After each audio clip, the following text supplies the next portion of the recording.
Baik, si Silvia Lisandri ya. Baik, Silvia ya. Nah, tadi kan sudah kita mulai bahwa di dalam ujian kompli ini kita ingin memastikan kalau kita mau jadi guru ada beberapa penguasaan yang harus dikuasai. Tadi ada 4 kompetensi gitu ya.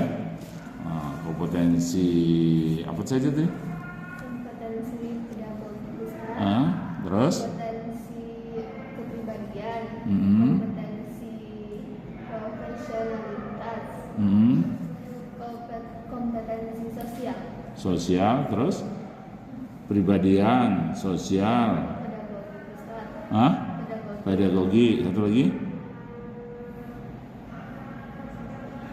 Kepribadian, sosial, pedagogi, satu lagi? Profesionalitas. Oke. Coba kasih gambaran dulu. Kenapa guru mesti punya kompetensi profesionalitas?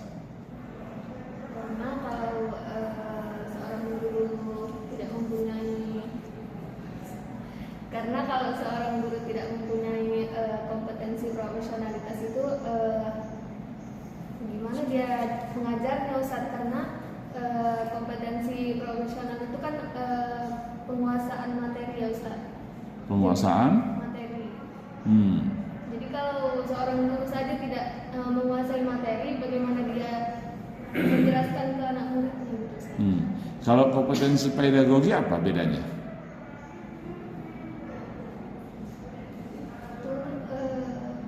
Mengelola kelas, Ustaz. Mengelola Kelas. Mengelola kelas. Terus apa lagi indikatornya?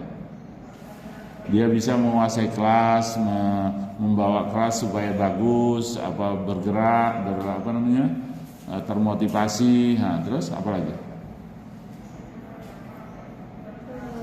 Kemampuan mengajar, Ustaz. Kemampuan mengajar. Jadi guru itu harusnya kalau ngajar mukanya angka 18. Peot-peot gitu. Enggak, apanya? Cumananya mukanya?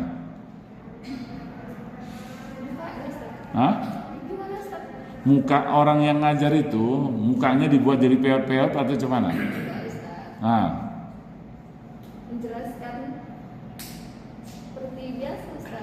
Eye contact-nya itu kalau dilihat orang atau kita melihat siswa itu dia punya kontak, ya kan? Cemana ekspresi wajahnya sebagusnya kalau kita jadi guru itu?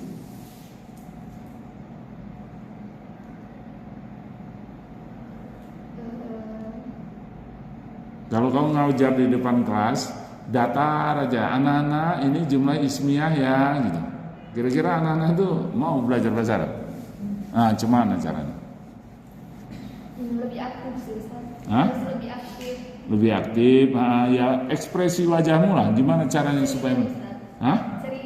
Ceria, ya. Jadi jangan ditunjukkan merengut.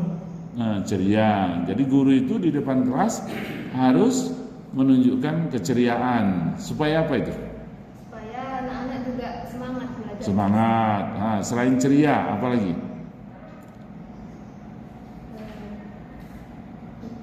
Tidak marah-marah, Ustaz.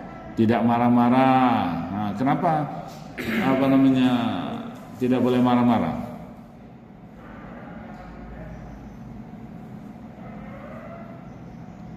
Kalau kamu di depan kelas, ayo anak-anak, ini buka halaman sekian, coba lihat Andi, Wati, bandel kali, itu gimana? Karena memang jadi seorang guru itu, Ustaz, harus sabar, Ustaz. Harus sabar. Maksudnya sabar itu macam mana itu? Kalau ada muridnya lari-lari di atas meja, cuman itu sabar. Itu cuman itu. Sabarnya itu kayak kalau memang udah keterlaluan, dibilangin bagus-bagus, Ustaz, atau setidaknya biar dibikin jerah itu diberikan hukuman. Jadi tadi ada reward and punishment. Tapi kalau murid yang sudah serius, dikasih pertanyaan bisa jawab, kemudian dia juga PR-nya dikerjakan, maunya setiap hari ada reward di kelas itu kan. Contoh reward yang edukatif itu apalah contohnya?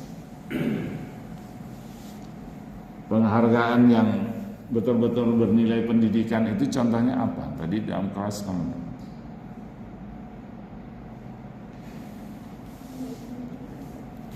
Umpamanya dikasih pertanyaan, sekarang susunlah kalimat jumlah ismiyah. Siapa dapat? Si Ali sebutkan, ya kan? Bla bla bla bla. Kamu kasih reward. Contohnya rewardnya apa tuh?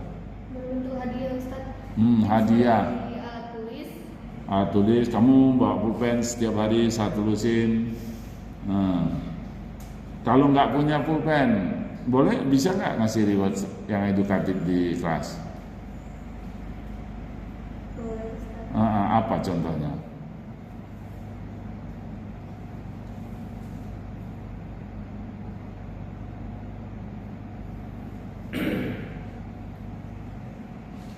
Pernah waktu PPL dulu ada murid yang ini bagus gitu kan, kamu kasih reward, tapi kamu lupa bawa coklatnya, lupa bawa pulpen tadi yang udah siapkan tertinggal gitu kan. Kamu kasih apa?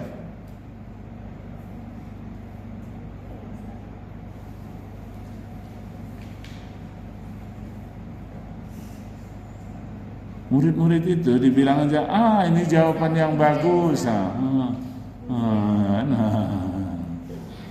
Macam orang nggak punya tenaga ya. Iyalah, kan bisa kan ngasih kita udah siap-siap di rumah ini tadi mau kasih coklat kalau ada murid yang bagus ya, tertinggal, mau kasih pulpen, pulpennya tertinggal juga, kita kasih ucapan pujian, ya kan? Selain pujian yang mirip juga dengan itu, apa yang bisa dilakukan? Ini datangin muridnya, terus diapain? Tampar. Diapain?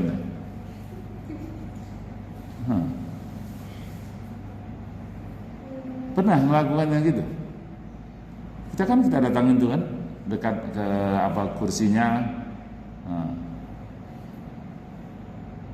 Bisa ditepuk bahunya, ya kan?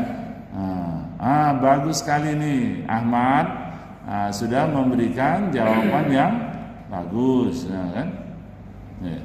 Nah, tadi bagaimana caranya kamu supaya jadi guru yang profesional, berkepribadian, jangan eksklusif sendiri, gaya menang sendiri, benar sendiri. Murid itu kan kalau dia nggak simpati sama kita, nggak tertarik sama kita, nggak memberikan apresiasi, dia nggak akan belajar, ya kan? Jadi jangan ditunjukkan perbedaan yang membuat dia dan kita menjadi berjarak, ngerti? Jadi berjarak. Jadi kalau dia merasa bahwa kita ini temannya, nanti kalau dia nggak tahu, dia datang. Gitu kan?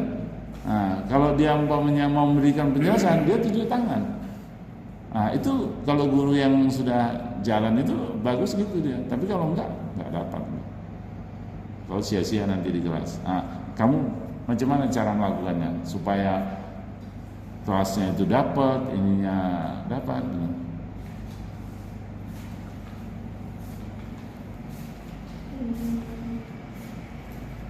Untuk mendapatkan supaya anak-anak itu dekat, Ustaz, mungkin di saat jam istirahat dulu. Di situ kita bisa mendekatkan diri ke mereka, Ustaz. Setelah itu kayak ngajak bermain atau ngobrol-ngobrol gitu, Ustaz. Jadi ada waktu seriusnya, ada waktu main-mainnya gitu, Ustaz. Oke, cukup.